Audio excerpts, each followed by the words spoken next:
Hi, it's me again, Mary. It's been a long time since, well, say a long time, a few weeks since I've done a video, and there's been a lot been going on for me.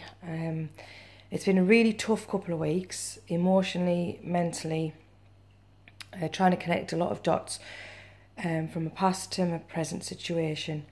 A lot of decisions needed to be made, and I was so scared to make the right decision. Was it the right decision? Why was it happening? And what I managed to come up with was the fact that in my past, I made a lot of wrong and bad decisions and choices. Well, I say wrong, they were just the choices I made at the time, and I felt I could have maybe made different choices and decisions. And so, and because of things that happened in my past as well, I believe that my thoughts weren't good enough. I wasn't good enough. They weren't valid. I was crazy. I was mental. The thoughts I was having about certain situations, I was told, were incorrect. They were wrong. When in actual fact they weren't. But that's what I was made to believe. So you carry that with you when it happens over a long length of time. So anyway, this last couple of weeks, I have shared a video previously on my anxiety in going to college, which is from my past. Very much my past came into my present, that I would drive into college. My husband, who I'm now married to, my wonderful husband, John, he's at college currently, halfway through a degree for his counselling. He's in that counselling course with 15 of the women and 4 of the men, which has been very, very difficult for me over the last 3 years because of my insecurities. Nothing to do with John, but because of my massive insecurities, it's created huge anxiety for me inside, which I've coped with really relatively well. Excuse me. However, having decided to go to college myself to be a teaching assistant because of the last year that I've had thinking that's the role I want to go into, I was facing going into a fear that was coming up from my past. And so I would drive into college on a Wednesday evening when my course was. John was already there. I was driving into his territory and my anxiety was through the roof. But as well as this happening, I was actually deciding, did I really want to be a teaching assistant? So I have 2 huge issues going on here. One's my insecurities from my past.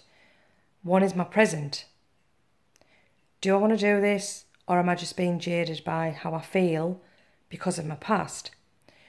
So I've had a lot of working out to do in the last couple of weeks, and it's been really difficult. I've spent a lot of the last 2 weeks in absolute floods of tears, not knowing where I'm at, feeling completely lost, not trusting my own judgment, not trusting myself. I had a couple of conversations with people that have worked in the education departments of their life, and a conversation with friends about stuff that's gone on in our past and bringing up into our present. And it just, with talking about how I felt, not hugely, because I've kind of felt a bit protective of myself as well, felt vulnerable, so I locked myself away a little bit. But with talking, I realised that it actually was helping me to see things a lot clearer. And I realised that although my past was coming into my present and affecting my anxiety, as in going to college, that wasn't what was affecting my decision to not do the course. So I managed to separate that because that was all jaded.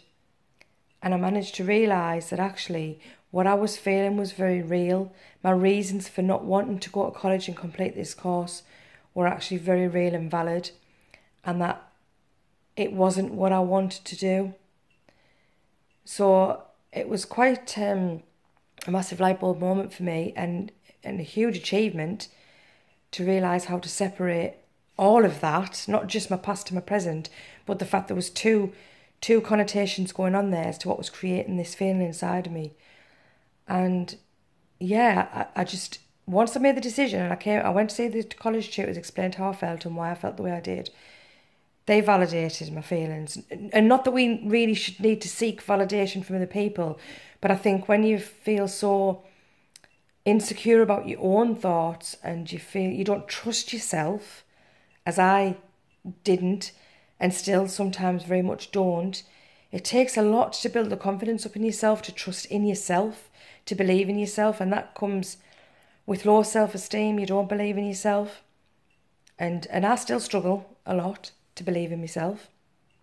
But I will keep battling, I will keep fighting, because I know at the core of me, I am a really good person. I am a really good person. And yeah, I'm finding that out, and it's quite euphoric actually. But I still do have the insecurities come up. And when they come up, because I'm getting to know myself more and because I'm working on my self-development, it's quite fascinating understanding how I'm working and how I do learn about myself. And hopefully I'm helping you as well to get to know you a bit better and to understand maybe why things happen inside of you and little ways in which you can process it to help yourself feel better. And not be a product of other people's expectations. That's something that's been coming up with me actually. Something hit me this morning. Situation happened last night. I don't need to go into details, but it made me question about people and how we act in life. And it's usually down to the expectations we put on ourselves that we think other people have on us, because we don't believe in ourselves. And we should. When you know at the core of you are a good person, we need to believe in ourselves more. And even the expectations of the people put on us, they're not doing it from a bad place. They maybe want the best for us. They might want a fantastic career for us. They might see potential in us that we can't see yet in ourselves. But all of it ultimately comes down to is where you are in yourself anyway. And you can't push yourself to be somebody that you're not, even at that present time. Even if somebody else can see something in you that you can't see in yourself, they can, explain maybe why they see what they see in you, but it's until you feel it yourself, then you're ready to explore and discover. So yeah, take the expectation off yourself. Allow yourself to be who you are and do what you want to do without fear of somebody else, and that isn't easy. Without fear of somebody else is thinking of you. That really isn't easy to do. But start trying, and then hopefully maybe it'll get easier. I mean, start living our life for us, as I'm doing step by step. Hope you're all okay. Have a fantastic day, whatever you're doing. Yeah. Love and light to you all. Bye.